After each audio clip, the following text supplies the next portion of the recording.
à tous et bienvenue dans le premier Facebook Live pour les élections départementales de l'Ain.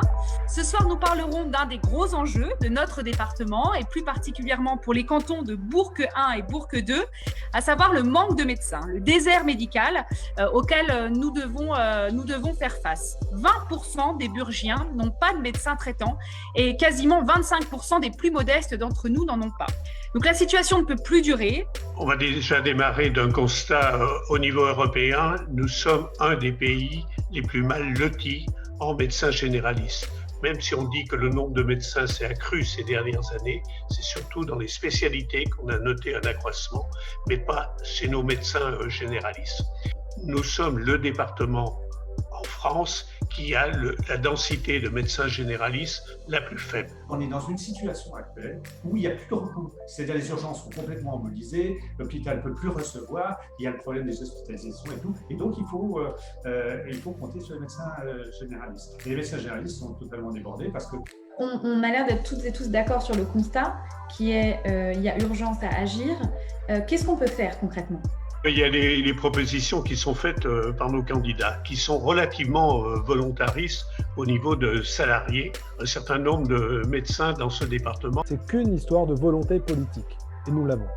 On peut avoir une leçon de la crise pandémique de la Covid-19, c'est bien montré que dans un certain nombre de situations, on n'a pas assez pris en compte la problématique de la personne âgée. On sait qu'en dans l'Ain, il y a 8% de la population qui a plus de 75 ans. Et par contre, ils ne sont pas tous à aider de la même façon. Il y en a qui ont besoin d'aide, il y en a qui ont envie d'être dans des logements plus adaptés.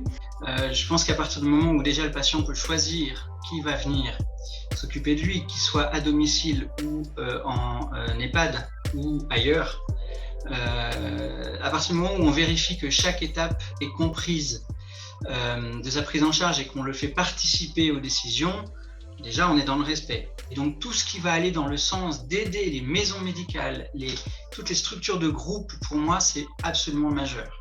Il y a une proposition de la liste qui est de créer un référent ou un poste de référent ou référente harcèlement et discrimination au sein des collèges qui sont, je le rappelle, donc de la prérogative du département.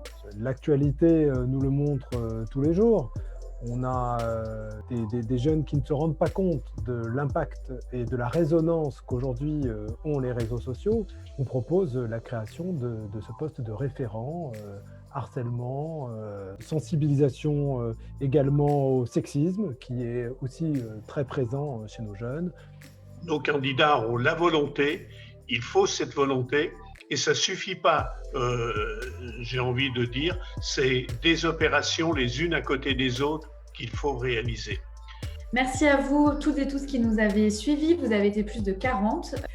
Nul doute que cette priorité que nous avions choisi d'aborder est partagée par chacun et chacune d'entre nous.